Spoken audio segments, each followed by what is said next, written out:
The Wonderful Adventures of Niles by Selma Lagerlof. The Boy. The Elf. Sunday, March 20th. Once there was a boy. He was, let us say, something like 14 years old, long and loose-jointed and tow-headed. He wasn't good for much, that boy. His chief delight was to eat and sleep, and after that, he liked best to make mischief. It was Sunday morning, and the boy's parents were getting ready to go to church. The boy sat on the edge of the table in his shirt sleeves and thought how lucky it was that both father and mother were going away, and the coast would be clear for a couple of hours. Good. Now I can take down Pop's gun and fire off a shot without anybody's meddling interference, he said to himself. But it was almost as if father should have guessed the boy's thoughts, for just as he was on the threshold, ready to start, he stopped short and turned towards the boy. "Since you won't come to church with mother and me," he said, "at least you can do is read the service at home. Will you promise to do so?" "Yes," said the boy, "that I can do easy enough," and he thought, of course, that he wouldn't read any more than he felt like reading. The boy thought that never had he seen his mother so persistent. In a second she was over by the shelf near the fireplace, and took down Luther's commentary and laid it on the table in front of the window. Opened at the service for the day. She also opened the New Testament and placed it beside the commentary. Finally, she drew up the big armchair, which was bought at the parish auction the year before, and which, as a rule, no one but father was permitted to occupy. The boy sat thinking that his mother was giving herself altogether too much trouble with this spread, for he had no intention of reading more than a page or so. But now, for the second time, it was almost as if his father were able to see right through him. He walked up to the boy and said in a severe tone, "Now, remember that you are to read carefully, for when we come back I shall question you thoroughly, and if you skipped a single page, it will not go well with you." The service is 14.5 pages long," said his mother, just as she wanted to heap up the measure of his misfortune. "You'll have to sit down and begin the reading at once, if you expect to get through with it." With that they departed, and as the boy stood in the doorway watching them, he thought that he had been caught in a trap. There they go, congratulating themselves, I suppose, in the belief that they've hit upon something so good, I'll be forced to sit and hang over the sermon the whole time that they are away, thought he. But his father and mother were certainly not congratulating themselves upon anything of the sort, but, on the contrary, they were very much distressed. They were poor farmers, and their place was not much bigger than a garden plot. When they first moved there, the place couldn't feed more than one pig and a pair of chickens, but they were uncommonly industrious and capable folk, and now they had both cows and geese. Things had turned out very well for them, and they would have gone to church that beautiful morning, satisfied and happy, if they hadn't had their son to think of. Father complained that he was dull and lazy. He had not cared to learn anything at school, and he was such an all-round good-for-nothing that he could barely be made to tend geese. Mother did not deny that this was true, but she was most distressed because he was wild and bad, cruel to animals, and ill-willed towards human beings. "May God soften his hard heart and give him a better disposition," said the mother, "or else he will be a misfortune, both to himself and to us." The boy stood for a long time and pondered whether he should read the service or not. Finally he came to the conclusion that, this time, it was best to be obedient. He seated himself in the easy chair and began to read, but when he had been rattling away in an undertone for a little while, this mumbling seemed to have a soothing effect upon him, and he began to nod. It was the most beautiful weather outside. It was only the 20th of March, but the boy lived in West Vermington Township, down in the southern skein, where the spring was already in full spring. It was not as yet green, but it was fresh and budding. There was water in all the trenches, and the colt's foot on the edge of the ditch was in bloom. All the weeds that grew in among the stones were brown and shiny. The beech woods in the distance seemed to swell and grow thicker with every second. The skies were higher and a clear blue. The cottage door stood ajar, and the lark's trill could be heard in the room. The hens and geese pattered about in the yard, and the cows, who felt the spring air away in their stalls lowed their approval every now and then. The boy read and nodded and fought against drowsiness. No, I don't want to fall asleep, thought he, for then I'll not get through with this thing the whole forenoon. But somehow he fell asleep. He did not know whether he had slept a short while or a long while, but he was awakened by hearing a slight noise back of him. On the windowsill, facing the boy, stood a small looking glass, and almost the entire cottage could be seen in this. As the boy raised his head, he happened to look in the glass, and then he saw that the cover to his mother's chest had been opened. His mother owned a great heavy iron-bound oak chest, which she permitted no one but herself to open.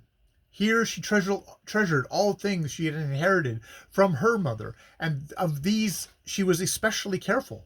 Here lay a couple of old-time peasant dresses of red homespun cloth, with short bodice and plaited skirt, and a pearl-bedecked breastpin.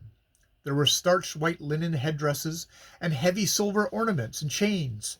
Folks don't care to go about dressed like that these days, and several times his mother had thought of getting rid of the old things, but somehow she hadn't had the heart to do it. Now the boy saw distinctly, in the glass, that the chest lid was open. He could not understand how this had happened, for his mother had closed the chest before she went away. She would never have left the precious chest open when he was at home, alone. He became low-spirited and apprehensive. He was afraid that a thief had sneaked his way into the cottage. He didn't dare to move, but sat still and stared into the looking-glass. While he sat there and waited for the thief to make his appearance, he began to wonder what the dark shadow which fell upon across the edge of the chest. He looked and did not want to believe his eyes, but the thing, which at first seemed shadowy, became more and more clear to him, and soon he saw that it was something real. It was no less than an elf who had sat there, astride the edge of the chest. To be sure, the boy had heard stories about elves, but he had never dreamed that they were such tiny creatures. He was no taller than a hand's breadth, this one, who sat on the edge of the chest. He had an old, wrinkled, and beardless face, and was dressed in a black frock coat, knee breeches, and a broad-brimmed black hat. He was very trim and smart, with his white laces about the throat and wristbands, his buckled shoes, and the bows on his garters. He had taken from the chest an embroidered piece, and sat looking at the old-fashioned handiwork with such an air of veneration that he did not observe the boy had wakened. The boy was somewhat surprised to see the elf, but on the other hand he was not particularly frightened. It was impossible to be afraid of one who was so little, and since the elf was so absorbed in his thoughts that he neither saw nor heard, the boy thought it would be great fun to play a trick on him, to push him over into the chest and shut the lid on him, or something of that kind. But the boy was not so courageous that he dared to touch the elf with his hands. Instead, he looked around the room for something to poke him with. He let his gaze wander from the sofa to the leaf tables, from the leaf tables to the fireplace. He looked at the kettles, then at the coffee urn, which stood on a shelf near the fireplace, and on the water bucket near the door, and on the spoons and knives and forks and saucers and plates, which could be seen through the half-open cupboard door. He looked at his father's gun, which hung on the wall beside the portrait of the Danish royal family, and on the geraniums and fuchsias which blossomed in the window. At last, he caught sight of an old butterfly snare that hung on the window frame. He had hardly set eyes on the butterfly snare before he reached over and snatched it, and jumped up and swung it alongside the edge of the chest. He was himself astonished at the luck he had. He hardly knew how he managed it, but he had actually snared the elf. The poor little chap lay head down in the bottom of the long snare, and could not free himself. The first moment the boy hadn't the least idea what he should do with his prize. He was only particular to swing the snare backwards and forwards to prevent the elf from getting a foothold and clambering up. The elf began to speak, and begged, oh, so pitifully, for his freedom. He had brought them his good luck these many years, he said, and deserved better treatment. Now, if the boy would set him free, he would give him an old coin, a silver spoon, and a gold penny, as big as the case on his father's silver watch.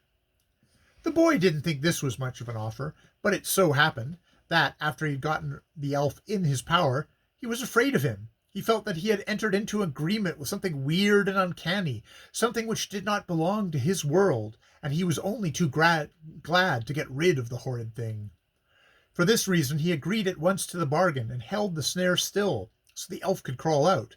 But when the elf was almost out of the snare, the boy happened to think that he ought to have bargained for large estates and all sorts of good things.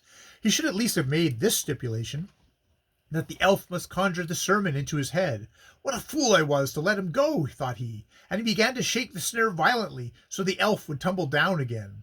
But the instant the boy did this, he received such a stinging box in the ear that he thought his head would fly in pieces. He was dashed, first against one wall, then against another. He sank to the floor and lay there, senseless. When he awoke, he was alone in the cottage. The chest lid was down, and the butterfly snare hung in its usual place by the window. If he had not felt how the right cheek burned and the box on his ear, he would have been tempted to believe the whole thing had been a dream. At any rate, father and mother will be sure to insist that it was nothing else, thought he. They are not likely to make any allowances for that old sermon on account of an elf. It is best for me to get to that reading again, thought he. But as he walked towards the table, he noticed something remarkable. It couldn't be possible that the cottage had grown, but why was he obliged to take so many more steps than usual to get to the table? And what was the matter with the chair? It looked no bigger than it did a while ago, but now he had to step on the rung first, and then clamber up in order to reach the seat.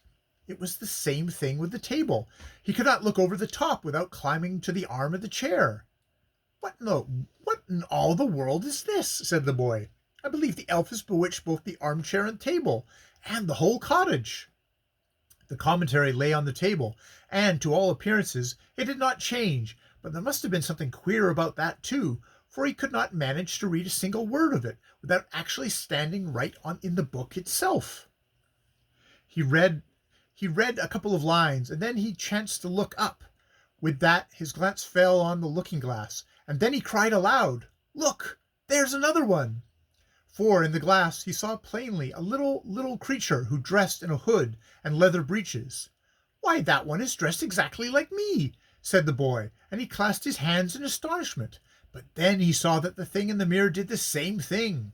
Then he began to pull his hair and pinch his arms and swing round, and instantly he did the same thing after him. He who was seen in the mirror. The boy ran around the glass several times to see if there wasn't a little man hidden behind it, but he found no one there, and then he began to shake with terror, for now he understood that the elf had bewitched him, and that the creature whose image he saw in the glass was he himself.